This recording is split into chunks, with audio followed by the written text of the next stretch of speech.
Hello hello hello hello hello hello students, hello everyone. हम लोग आज डिस्कस करने वाले हैं वर्क एनर्जी एंड पावर का बढ़िया बढ़िया न्यूमेरिकल्स। और ये न्यूमेरिकल खास करके पोटेंशियल एनर्जी और कंजर्वेशन ऑफ एनर्जी पर बेस्ड होगा। कुछ और टॉपिक पे भी न्यूमेरिकल हम लोग कर सकते हैं। तो पहला क्वेश्चन आपके स्क्रीन के सामने है। चलिए क्वेश्चन पढ़ते हैं। क्वेश्चन कह रहा है कि a vehicle of mass 15 quintal climbs up a hill of 200 metre high. एक व्हीकल है जिसका मास 15 क्विंटल दिया हुआ है, लेकिन मास तो ऐसा यूनिट केजी में होता है, तो इसको क्विंटल में दिया हुआ है, इसको कन्वर्ट करना पड़ेगा। 1 क्विंटल इक्वल टू होता है 1000 केजी, तो उसको कन्वर्ट कर लेंगे।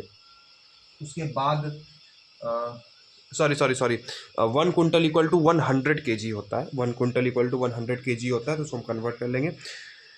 Climbs up a hill of 200 metre high, 200 metre ऊपर चलता है, ठीक है। It then moves on a level road, तब एक लेवल रोड मतलब बिल्कुल प्लेन रोड पर चलता है। स्पीड 30 मीटर पर सेकंड से। पूछा है find potential energy gained by it, कितना पोटेंशियल एनर्जी इसको गेन हुआ, and total mechanical energy running on top of hill. जब ये हिल पर पहाड़ पर चढ़ के, टॉप ऑफ हिल पे मतलब पहाड़ पे चढ़ के जब ये रन करता है, दौड़ता है, उस समय टोटल मैकेनिकल एनर्जी कितना, मैकेनिकल एनर्जी हुआ kinetic energy plus potential energy. तो सबसे पहले हमको पोटेंशियल एनर्जी निकालना है जब ये ऊपर जाता है। तो पोटेंशियल एनर्जी के बारे में आपको पता होगा। पोटेंशियल एनर्जी वो एनर्जी है बॉडी में आता है ड्यू टू पोजीशन की वजह से, उसकी किसी अर्थ सरफेस से ऊपर हाइट पे जाने की वजह से। तो उसका फॉर्मूला होता है ये हमारे पास पोटेंशियल एनर्जी का होता है U इक्वल टू mgh।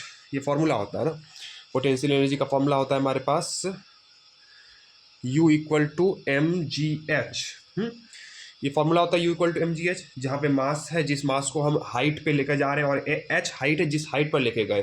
तो कितना हाइट पे लेके गए हैं मास को, 200 मीटर हाई ऊपर लेके गए हैं। और मास कितना इसका दिया हुआ है, 15 क्विंटल। जी हमको पता है, acceleration due to gravity 9.8 metre per second square. रख देंगे, हमको पोटेंशियल एनर्जी निकल जाएगा। तो गिवन में हमारे पास मास है 15 क्विंटल, जिसको हमको कन्वर्ट करना पड़ेगा, क्योंकि 1 क्विंटल में हमारे पास होता है 100 केजी। तो ये 15 क्विंटल में हो जाएगा 1500 केजी।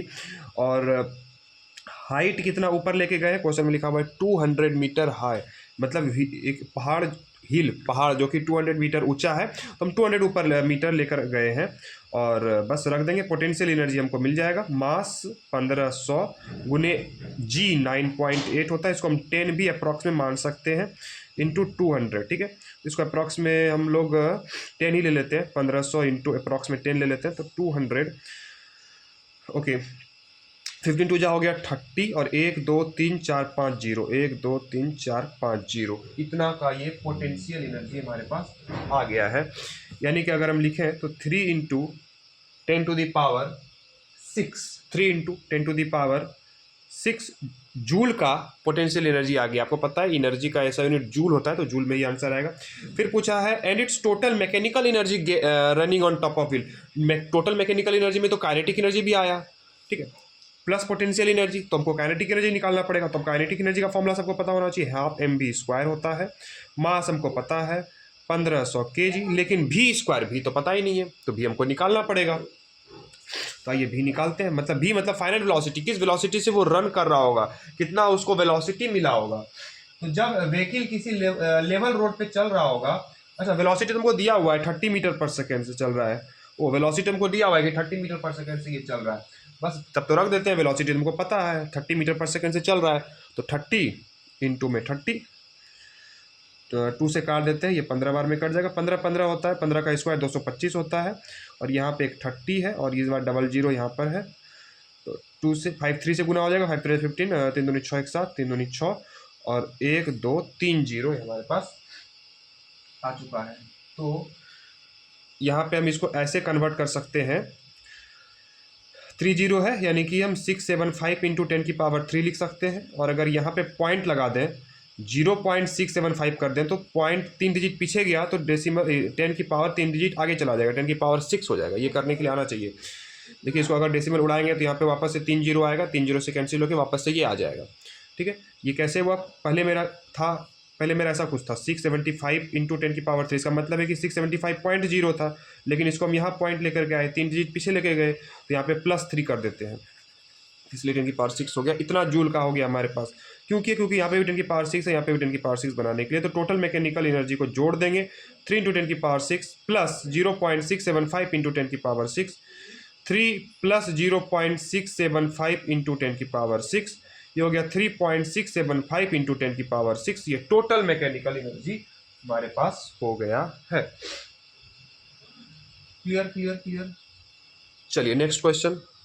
नेक्स्ट क्वेश्चन आपके स्क्रीन के सामने है। क्वेश्चन कहता है calculate velocity of bob of simple pendulum at its mean position if it is able to rise to a vertical height of 10 centimetre. तो ये क्या कह रहा है कि सिंपल पेंडुलम पे बेस्ड क्वेश्चन है। तो पहले आपको सिंपल पेंडुलम समझना पड़ेगा क्या होता है। सिंपल पेंडुलम ऐसे करके कोई थ्रेड से किसी भी हल्का सा छोटा सा मास को लटका देते हैं, ये सिंपल पेंडुलम होता है।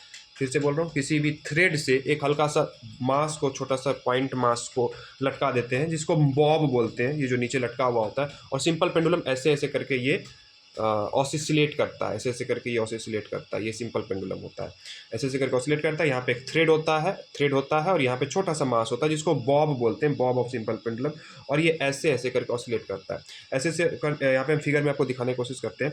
जैसे ये मान लीजिए, ये हमारे पास है, ये मान लीजिए कि ये हमारे पास यहाँ पे सपोर्ट से ऐसे करके इसको बांध के छोटा सा मास को ऐसे लटका दिए हैं, तो ये सिंपल पेंडुलम बन गया। और जैसे इसको ऐसे करके खींच के छोड़ेंगे, ऐसे करके खींच के छोड़ेंगे, तो ये इधर आएगा, यहाँ तक पहुँचेगा, ऐसे करके जाएगा, ऐसे करके सिंपल पेंडुलम जाएगा। फिर इसको ऐसे, जैसे एक बार ऐसे करके खींच के छोड़ देंगे, तो ये ऐसे ऐसे ऐसे करके ऑसिलेट करते रहेगा, ऐसे ऐसे करके ऑसिलेट करते रहेगा। तो ये क्या होगा कि यहाँ से ऐसे करके यहाँ तक जाएगा, फिर नीचे आएगा, फिर ऊपर जाएगा, फिर वापस से नीचे आएगा। ये पूरा एक कंप्लीट एक ऑसिलेशन हुआ। इसमें यहाँ पे ये जो पोजीशन है, यहाँ वाला पोजीशन को बोलते हैं मीन पोजीशन। यह वाला पोजीशन हमारे पास है मीन पोजीशन। मीन पोजीशन से ये ऊपर तक जाएगा, जो मैक्सिमम जितना दूर इधर गया इसको बोलते हैं एक्सट्रीम पोजीशन। और ये हो गया राइट एक्सट्रीम। उसी तरह से ये चलते चलते ऐसे जाएगा, फिर वापस आएगा इस तरफ, फिर वापस से मीन पोजीशन जाएगा, फिर इस तरफ ऊपर तक जाएगा, ऐसे करके, जो ऐसे था मेरे पास, ऐसे करके ऊपर गया, फिर वापस आया, फिर इस तरफ ऐसे गया, तो ऐसे ऐसे करके ये ऑसिलेट करेगा। तो ये हुआ हमारे पास लेफ्ट एक्सट्रीम, जहाँ तक ये जाएगा, लेफ्ट एक्सट्रीम हुआ जहाँ तक जाएगा, इधर से जाएगा, फिर वापस आएगा, तो ये कुछ ऊपर तक जाएगा, फिर वापस आएगा। ये सिंपल पेंडुलम में ऑसिलेशन होता है। पूछा क्या calculate velocity of bob of simple pendulum. ये जो बॉब है, ये इसका वेलोसिटी पूछा है सिंपल पेंडुलम का एट इट्स मीन पोजीशन पे पूछा, यहाँ पर का। If it is able to rise, अगर एबल है वो राइज, ऊपर उठने का, कितना, वर्टिकल हाइट ऑफ 10 सेंटीमीटर, मतलब ये जो ऊपर जा रहा है वो 10 सेंटीमीटर तक जा रहा है, मतलब हमको एच दिया हुआ है 10 सेंटीमीटर। अच्छा, हमको वेलोसिटी पूछा। एक और चीज़ होता है कंजर्वेशन ऑफ मैकेनिकल एनर्जी, जो हम लोग पढ़े हैं वर्क एनर्जी चैप्टर में, एक टॉपिक होता है कंजर्वेशन ऑफ मैकेनिकल एनर्जी, उसी पर बेस्ड ये क्वेश्चन है। तो क्या सिंपल पेंडुलम में भी कंजर्वेशन ऑफ मैकेनिकल एनर्जी होता है? कैसे? यहाँ पर जो मीन पोजीशन हो रहा है उस समय वो मैक्सिमम स्पीड से चलता है, मीन पोजीशन पर मैक्सिमम स्पीड पे चलता है। जैसे ही वो एक्सट्रीम पर आता है उसका वेलोसिटी 0 हो जाता है, तब वो रुकता है, तो वापस से इधर आता है, फिर इधर फिर मीन पोजीशन पे जैसे ही आएगा उसका वेलोसिटी मैक्सिमम हो जाएगा, और फिर वो लेफ्ट एक्सट्रीम तक, इधर तक जाएगा, इस किनारे तक जाएगा, इस किनारे तक जाके रुकेगा, तब ना वापस इधर आएगा, तो यहाँ पे जो रुकेगा फिर से वेलोसिटी 0 हो जाएगा। लेकिन ये जैसे ही ऊपर ऐसे करके वो ऐसे गया, तो ये कुछ हाइट चला गया, मतलब यहाँ पे आने पर इसमें पोटेंशियल एनर्जी आ जाता है। और जब वो मीन पोजीशन से पास कर रहा होता है उस समय उसका स्पीड मैक्सिमम होता है, इसलिए वो यहाँ के रुक नहीं पाता है, वो आगे चला जाता है। तो मीन पोजीशन पर अगर उसका स्पीड मैक्सिमम होता है, इसका मतलब उसमें काइनेटिक एनर्जी है, मतलब यहाँ पर काइनेटिक एनर्जी उसका मैक्सिमम होता है। लेकिन यहाँ पे आते ही वो रुक गया, मतलब वेलोसिटी 0, मतलब यहाँ पे काइनेटिक एनर्जी हो गया 0। लेकिन ये कुछ हाइट तक ऊपर चला गया, हाइट पर ऊपर जाने के कारण पोटेंशियल एनर्जी आ जाता है, मतलब यहाँ पे पोटेंशियल एनर्जी मैक्सिमम हो जाता है। यानी कि यहाँ से यहाँ आने समय काइनेटिक एनर्जी 0 हो जाता है, काइनेटिक एनर्जी कन्वर्ट हो जाता है पोटेंशियल एनर्जी में। वापस जब ये आता है तो पोटेंशियल एनर्जी घटने लगता है, और वापस आने टाइम स्पीड बढ़ते रहता है, स्पीड बढ़ता है, नीचे आने टाइम स्पीड बढ़ते यहाँ पे मैक्सिमम हो जाता है। मतलब यहाँ पे नीचे ऊपर जाने टाइम क्या हो रहा है, ऊपर जाने टाइम स्पीड धीरे धीरे घट रहा है, घट के 0 हो गया, और पोटेंशियल एनर्जी बढ़ के मैक्सिमम हो गया। और वापस आने टाइम स्पीड बढ़ते यहाँ के स्पीड मैक्सिमम हो गया, मतलब काइनेटिक एनर्जी मैक्सिमम हो गया, और पोटेंशियल एनर्जी यहाँ पे 0 हो जाएगा, क्योंकि ये बिल्कुल नीचे लेवल पे आ गया। अब वापस से ये जब इधर जाएगा, फिर से काइनेटिक एनर्जी घटेगा, यहाँ पे आके काइनेटिक एनर्जी 0 हो जाएगा, और फिर से पोटेंशियल एनर्जी मैक्सिमम हो जाएगा। मतलब यहाँ पे काइनेटिक एनर्जी ही पोटेंशियल में कन्वर्ट हो रहा है, पोटेंशियल काइनेटिक एनर्जी में कन्वर्ट हो रहा है। इसका मतलब यहाँ पे भी कंजर्वेशन ऑफ एनर्जी लग रहा है, conservation of mechanical energy. Conservation of mechanical energy कहता है कि टोटल मैकेनिकल एनर्जी कांस्टेंट रहेगा। तो मैकेनिकल एनर्जी क्या, काइनेटिक प्लस पोटेंशियल। यहाँ पे काइनेटिक प्लस पोटेंशियल जो है वही यहाँ पर भी काइनेटिक प्लस पोटेंशियल है। इसी चीज को यहाँ पे हम लगा सकते हैं काइनेटिक मैकेनिकल ऑफ, यानी कि हम कह सकते हैं कि मीन पोजीशन पे जो काइनेटिक एनर्जी है, मीन पोजीशन पे जो काइनेटिक एनर्जी है वो एक्सट्रीम पोजीशन पे यानी कि हाईएस्ट पॉइंट पे पोटेंशियल एनर्जी के बराबर होगा। तो kinetic energy of bob at mean position must be equal to potential energy of bob at extreme position. तो काइनेटिक एनर्जी होता है हाफ mv²। ये भी क्या है, velocity of bob at mean position. और एक्सट्रीम पे पहुंचा तो पोटेंशियल एनर्जी कितना आ गया, h हाइट ऊपर गया, mgh कितना ऊपर गया, क्वेश्चन में लिखा हुआ है कितना ऊपर गया, able to rise a vertical height of 10 centimetre ऊपर गया है। तो सब कुछ हमको दिया हुआ है, हमसे पूछा है वेलोसिटी ऑफ बॉब, यही वेलोसिटी हमसे पूछा है। तो मास हमको दिया हुआ होगा, क्या मास नहीं दिया हुआ है, मास से मास तो कैंसिल हो जाएगा। हाफ v² इक्वल टू जी हमको 9.8 लेना है इंटू h दिया हुआ है 10 सेंटीमीटर दिया हुआ है, तो उसको 100 से डिवाइड करके मीटर में कन्वर्ट कर लेंगे। v² हो जाएगा 2 उधर चला जाएगा, 9.8 इंटू 20/100। ठीक है, अब ये 9.8 इंटू 20 गुना करेंगे तो हमारे पास आ जाएगा, गुना करने पर ये पूरा सॉल्व करेंगे हमारे पास, तो यहाँ से पहले भी करेंगे तो रूट हट जाएगा और ये हो जाएगा 9.8 इंटू ये, और ये कट जाएगा और ये 0.2 हो जाएगा। ठीक है, तो ये सॉल्व करने पर हमारे पास आएगा √1.96 मीटर पर सेकेंड गुना करने पर। क्लियर है बात? तो ये हमारे पास वेलोसिटी होगा। नेक्स्ट क्वेश्चन की तरफ चलिए आइए नेक्स्ट क्वेश्चन देखते हैं। हम लोग अभी ये वाला क्वेश्चन देखने वाले हैं। क्वेश्चन को रीड करेंगे जरा सा। How high must a body be lifted to gain an amount of potential energy equal to the kinetic energy it has when a moving at 20 metre per second. क्या कह रहा है कि कितना हाई, कितना ऊंचा किसी बॉडी को लिफ्ट करेंगे, कितना ऊंचा किसी बॉडी को उठाएंगे जिसमें पोटेंशियल एनर्जी आएगा उसमें जो काइनेटिक एनर्जी के बराबर होगा। इट हैज व्हेन रनिंग, जब वो 20 मीटर पर सेकंड से चल रहा होगा, जब वो 20 मीटर पर सेकंड से चल रहा होगा तब जो काइनेटिक एनर्जी आएगा उस समय वही काइनेटिक एनर्जी पोटेंशियल एनर्जी के बराबर होगा। तो बॉडी को कितना उठाना पड़ेगा, तो एक्सेलरेशन ड्यू टू ग्रेविटी का हमको 9.8 मीटर पर सेकंड दिया हुआ है। तो ये इस क्वेश्चन को सॉल्व करते हैं। तो हमने क्वेश्चन में देखा, क्वेश्चन कह रहा था कि कितना ऊंचा बॉडी को लिफ्ट करना पड़ेगा, पोटेंशियल एनर्जी काइनेटिक एनर्जी के बराबर हो जब वो 20 मीटर पर सेकंड से चल रहा है। तो जब वो 20 मीटर पर सेकंड से चल रहा है उस समय काइनेटिक एनर्जी होगा हाफ mv²। तो हाफ मास नहीं दिया हुआ है हमको, तो मास का मास रहने देते हैं। mv² भी हमको दिया हुआ है 20 मीटर पर सेकेंड, तो 20 का स्क्वायर, तो ये हो गया 20 का स्क्वायर 400 m/2, ये हो गया 200 m। ठीक है, अब कह रहा है कि यही काइनेटिक एनर्जी पोटेंशियल एनर्जी के बराबर होगा, यही काइनेटिक एनर्जी कह रहा है पोटेंशियल एनर्जी के बराबर होगा। तो उस समय हाइट क्या होगा, तो पोटेंशियल एनर्जी तुमको दे दिया है 200 m। ठीक है, मास नहीं दिया था, मास को मास ही रहने देते हैं। अब यही पोटेंशियल एनर्जी हो गया, तब उसमें हाइट पूछ लिया, तो पोटेंशियल एनर्जी होता है mgh, ये हो गया 200 m, m से m कैंसिल, तो h हो गया 200/g।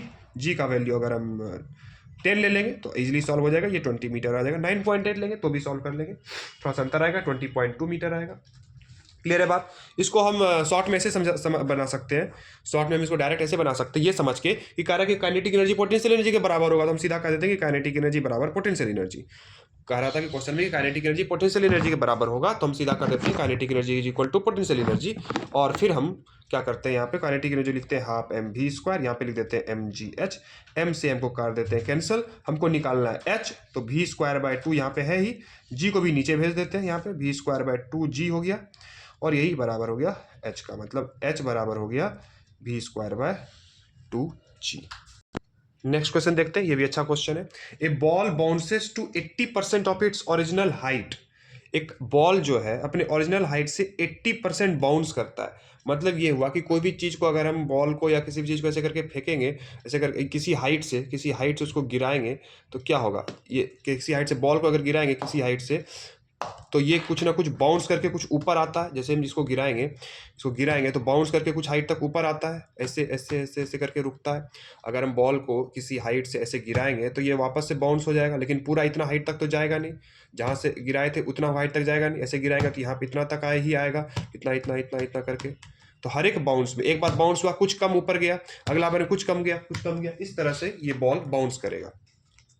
तो ये बॉल बाउंसेस 80%, ओरिजिनल हाइट जहां से गिराए थे उसके 80% तक ही ऊपर गया। वो बॉल बाउंस करके ऊपर जाएगा, लेकिन ओरिजिनल हाइट जितना था उतना तक नहीं गया, यहीं तक गया, मतलब 80% तक ही गया पहला बाउंस में। अगला बाउंस में और कम जाएगा, तो 80% बाउंस करता है ओरिजिनल हाइट का। तो पूछा है व्हाट फ्रैक्शन, फ्रैक्शन कितना मतलब कितना percentage, what fraction of its mechanical energy is lost, mechanical energy मतलब टोटल काइनेटिक प्लस पोटेंशियल, तो कितना परसेंटेज, फ्रैक्शन मतलब कितना परसेंटेज का मैकेनिकल एनर्जी लॉस्ट होगा ईच बाउंस में, हर एक बाउंस में कितना मैकेनिकल एनर्जी लॉस्ट हो रहा है वो हमको बताना है। और फिर पूछा है लास्ट में कि ये एनर्जी कहाँ जाता है।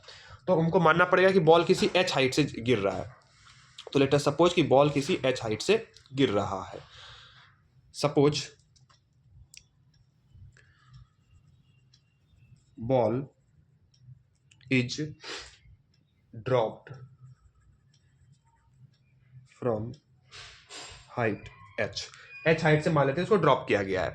तो उसका ड्रॉप किया गया है, कम हाइट इस बार आया, मतलब हाइट मतलब पोटेंशियल एनर्जी कम आया, पहले हाइट ज़्यादा था मतलब पोटेंशियल एनर्जी ज़्यादा था। तो इनिशियल पोटेंशियल एनर्जी उसके पास कितना था mgh का, लेकिन अब क्या हो गया 80% उसका हाइट कम गया, तो पोटेंशियल एनर्जी कुछ कम गया। Potential energy after first bounce, पहला बार जब बाउंस किया बॉल तो mg और h कम गया, कितना कम गया 80% हो गया। अब पहले जितना था उसका 80%, तो 80/100 इंटू h, 80% तो यही होता है mg, ये गया 0.8 h आया, ठीक है, यानी कि आ गया 0.8 mgh, मतलब पहले mgh था अब हो गया 0.8 mgh, यानी कि घट गया। तो कितना लॉस्ट हुआ, हमसे पूछा है कितना लॉस्ट हुआ potential energy, what fraction of its mechanical energy lost, कितना लॉस्ट हुआ।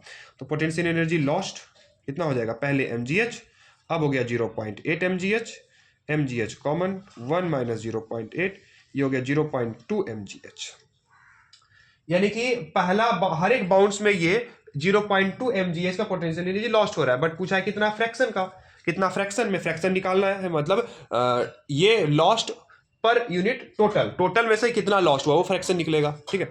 तो फ्रैक्शन लॉस्ट कितना हो जाएगा हमारे पास, fraction of potential energy lost, fraction of potential energy lost, जो लॉस्ट हुआ अपॉन टोटल, किसी चीज का फ्रैक्शन निकालना है तो जो लॉस्ट हुआ अपॉन टोटल, किसी चीज का परसेंटेज निकालना है तो जो लॉस्ट हुआ अपॉन टोटल इंटू 100, तो परसेंटेज फ्रैक्शन लॉस्ट हो जाएगा 0.2 का लॉस 0.2 mgh अपॉन कितना में से 0.2 mgh लॉस्ट हो रहा है, कितना में से हो रहा है तो उसको डिवाइड करेंगे बाय mgh, ये हो गया 0.2 का फ्रैक्शन से लॉस्ट हुआ। अगर मान लेते हैं यही क्वेश्चन में, अगर मान लेते हैं किसी क्वेश्चन में पूछता परसेंटेज लॉस्ट, तो हम कैसे निकालते हैं percentage lost of potential energy. तो परसेंटेज लॉस्ट निकालना है तो पहले फ्रैक्शन ही निकालेंगे और फ्रैक्शन को इंटू 100 कर देंगे, जो फ्रैक्शन निकला इसी को इंटू 100 कर देंगे। परसेंटेज कोई चीज़ का निकालना है, लॉस्ट का परसेंटेज निकालना है, तो क्या लॉस्ट हुआ 0.2 mgh का लॉस्ट हुआ, कितना में से लॉस्ट हुआ, टोटल जो था mgh में से लॉस्ट हुआ, mgh में से लॉस्ट हुआ वो रखेंगे नीचे, इंटू 100 कर देंगे, परसेंटेज निकल जाएगा। यहाँ पे इंटू 100 नहीं करेंगे तो फ्रैक्शन निकलेगा 0.2 इंटू 100, ये हो जाएगा हमारे पास 20%। क्लियर। नेक्स्ट क्वेश्चन, तो इस क्वेश्चन में हमारे पास इतना percentage total potential energy lost हो गया। लेकिन अगर हम देखें तो यहाँ पे जैसे बॉल ऐसे ऐसे बाउंस हो रहा है, यहाँ पे काइनेटिक एनर्जी का कोई केस है नहीं, तो सिर्फ पोटेंशियल एनर्जी की बात करेंगे। तो मैकेनिकल एनर्जी पूछा था, वही पोटेंशियल एनर्जी का लॉस होगा क्योंकि हाइट कम जाएगा अब इस बार, इसीलिए। और फिर लास्ट में पूछा वेयर डज दिस एनर्जी गो, जो एनर्जी लॉस्ट हुआ कहाँ गया। तो जो एनर्जी लॉस्ट हुआ जैसे ही बॉल बाउंस करेगा तो कुछ आवाज होगा, कुछ हीट वूट में एनर्जी चला जाएगा, तो this energy lost in form of heat sound, इस तरह से। अगला क्वेश्चन कह रहा है ball at rest is dropped from height of 12 centimetre. एक बॉल ऊपर में रखा हुआ है रेस्ट पे और वहां से उसको ड्रॉप कर दिए, छोड़ दिए, तो बॉल नीचे गिरेगा।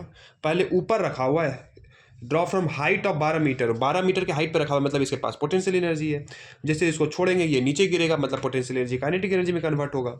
It loses 25% of its kinetic energy in striking the ground. जैसे ही वो ग्राउंड को स्ट्राइक करता है तो 25% ऑफ इट्स काइनेटिक एनर्जी को वो लूज कर देता है, ठीक है। जैसे काइनेटिक एनर्जी आया काइनेटिक एनर्जी आया, जैसे ग्राउंड को स्ट्राइक किया तो 25% काइनेटिक एनर्जी खत्म हो गया उसका। जैसे ही ऊपर में था हाइट पे था, मतलब पोटेंशियल एनर्जी था, रुका हुआ था रेस्ट में था, बॉल शुरू में रेस्ट में था, मतलब पोटेंशियल एनर्जी था, काइनेटिक एनर्जी नहीं था। जैसे वो नीचे आया पोटेंशियल एनर्जी घटता गया, काइनेटिक एनर्जी बढ़ता गया, पोटेंशियल एनर्जी घटता गया, काइनेटिक एनर्जी बढ़ता गया। लेकिन जैसे वो ग्राउंड को स्ट्राइक किया तो ग्राउंड को स्ट्राइक करते ही काइनेटिक एनर्जी जो है उसका लॉस हो गया। कितना लॉस हुआ, 25% लॉस हुआ। जैसे वो ग्राउंड को जस्ट स्ट्राइक करने से जस्ट पहले की बात करें, जस्ट ग्राउंड को स्ट्राइक करने वाला है तो काइनेटिक एनर्जी उसका मैक्सिमम है और पोटेंशियल एनर्जी लगभग जीरो हो चुका है। जब वो बिल्कुल ऊपर में रेस्ट पे है तो काइनेटिक एनर्जी उसका जीरो है, पोटेंशियल एनर्जी मैक्सिमम है। जब वो बिल्कुल ग्राउंड को जस्ट स्ट्राइक करने ही वाला है उसमें काइनेटिक एनर्जी मैक्सिमम है, पोटेंशियल एनर्जी लगभग जीरो है। लेकिन ग्राउंड को स्ट्राइक करते ही 25% उसका लॉस हो गया। क्वेश्चन में पूछ रहा है find the height to which it bounces, वो हाइट निकालना जिस पर वो बाउंस करके, मतलब जैसे ही वो बॉल आएगा ऐसे करके स्ट्राइक किया तो कुछ ऊपर बाउंस करेगा, ऐसे करके बाउंस करेगा, तो कितना हाइट तक वो बाउंस करेगा हमको ये बताना है। ठीक है, तो मान लेंगे h हाइट तक बाउंस करेगा। सबसे पहली बात काइनेटिक एनर्जी, जैसे ही वो बॉल नीचे आएगा तो जो काइनेटिक एनर्जी है वो लॉस होगा, काइनेटिक एनर्जी गेन होगा, पोटेंशियल एनर्जी हमारे पास लॉस्ट होगा। ठीक है, लेकिन जैसे ही वो गिरा तो 25% काइनेटिक एनर्जी तो उसका लॉस हो गया, यानी कि बचा उसमें 75% ही काइनेटिक एनर्जी, और वही 75% काइनेटिक एनर्जी जो है, वही 75% काइनेटिक एनर्जी जो है उसका कन्वर्ट होगा वापस से पोटेंशियल एनर्जी में।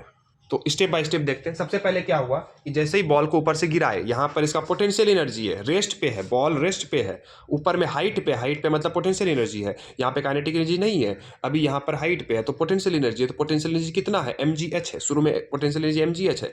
तब जो काइनेटिक एनर्जी जस्ट गिरने ग्राउंड से टकराने से पहले जो काइनेटिक एनर्जी आएगा वो भी कितना होगा, वही पोटेंशियल एनर्जी ही तो काइनेटिक एनर्जी में कन्वर्ट हो जाएगा, तो काइनेटिक एनर्जी भी mgh के बराबर ही होगा। काइनेटिक एनर्जी का फॉर्मूला हाफ mv स्क्वायर होता है, बट mgh को सॉल्व करने पे जो वैल्यू आएगा वही वैल्यू काइनेटिक एनर्जी का होगा, क्योंकि यहाँ से यहाँ आने पर पोटेंशियल ही काइनेटिक में कन्वर्ट हो जाएगा।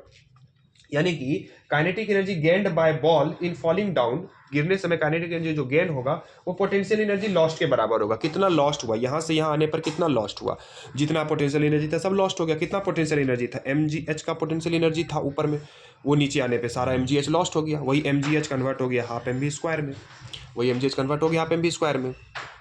यानी कि ग्राउंड को टकराने से जस्ट पहले, ग्राउंड को टकराने से जस्ट पहले उसके पास kinetic energy half mv square है, तो हम लिख सकते हैं kinetic energy gained is equal to potential energy lost, है ना। तो kinetic energy gained is equal to mgh, है ना, just before hitting the ground, just before hitting the ground. ठीक है, ये हमारे पास है mgh है। ठीक है, लेकिन जैसे वो हिट किया तो 25% तो उसका लॉस हो गया, तो on hitting the ground, ground को हिट करने पर, है ना, kinetic energy lost equal to 25%, so kinetic energy left, कितना काइनेटिक एनर्जी उसके पास रहा, 25% लॉस हो गया तो 75% ही रहा, लेकिन 75% ऑफ mgh ही रहा उसके पास। ठीक है, 75% ऑफ mgh रहा। अब जब ये बाउंस होके जाएगा, वापस ऊपर जाएगा, देखो ऊपर से नीचे आने पर क्या हुआ था, ऊपर से काइनेटिक एनर्जी नहीं था, पोटेंशियल एनर्जी था, वो धीरे धीरे कन्वर्ट हो गया, काइनेटिक पोटेंशियल में पोटेंशियल एनर्जी जीरो हो गया, काइनेटिक एनर्जी मैक्सिमम हो गया। लेकिन जब वो वापस फिर से ऊपर जाएगा और ऊपर जाके बाउंस होके कहीं जाके रुकेगा, फिर यहाँ पे काइनेटिक एनर्जी जीरो हो जाएगा और इसमें वापस से पोटेंशियल एनर्जी आ जाएगा, लेकिन वो पुराना वाला h हाइट तक नहीं जा पाएगा, कुछ कम हाइट तक ही रहेगा। ऐसे करे बाउंस होगा तो कुछ कम तक ही बाउंस होके जाएगा, तो मान लेते हैं कि वो h डैश हाइट तक गया, let ball bounces to h dash, तो वो h डैश तक गया। तो अब क्या होगा, ये जो काइनेटिक एनर्जी अभी बचा हुआ है 75% ऑफ mgh, यही काइनेटिक एनर्जी वापस से पोटेंशियल एनर्जी में कन्वर्ट होगा, यही काइनेटिक एनर्जी वापस से पोटेंशियल एनर्जी में कन्वर्ट होगा। तब जो उसको पोटेंशियल एनर्जी मिलेगा, अब जो पोटेंशियल एनर्जी मिलेगा, है ना, अब जो पोटेंशियल एनर्जी मिलेगा वो कितना होगा, mgh डैश होगा, mgh डैश मिलेगा, और वही किसके बराबर होगा, वही काइनेटिक एनर्जी ही कन्वर्ट हो जाएगा। तो काइनेटिक एनर्जी जो बचा हुआ है वही कन्वर्ट हो जाएगा, यानी कि 75/100, ये चीज 75/100 इंटू mgh, mg से mg गया, लेकिन h डैश से है, ये h है, काट मत देना है। यहाँ से ये हो गया हमारे पास 3/4, 25 के टेबल में 3 बार आता है, 4 बार आता है, 3/4 h और ये h डैश, तो h डैश हो गया 3/4 ऑफ h डैश हो गया 3/4 ऑफ h। तो हमको क्वेश्चन में h दिया हुआ है, जिस हाइट से फेंका गया था वो h दिया हुआ है, 12 मीटर के हाइट से फेंका दिया गया, तो ये रख दो यहाँ पे 3/4 इंटू 12, 4 3 12, 3 3 9 मीटर, यानी कि जो h डैश होगा वो 9 मीटर, यानी कि बाउंस होके वो 9 मीटर तक जाएगा, 12 मीटर तक नहीं जाएगा।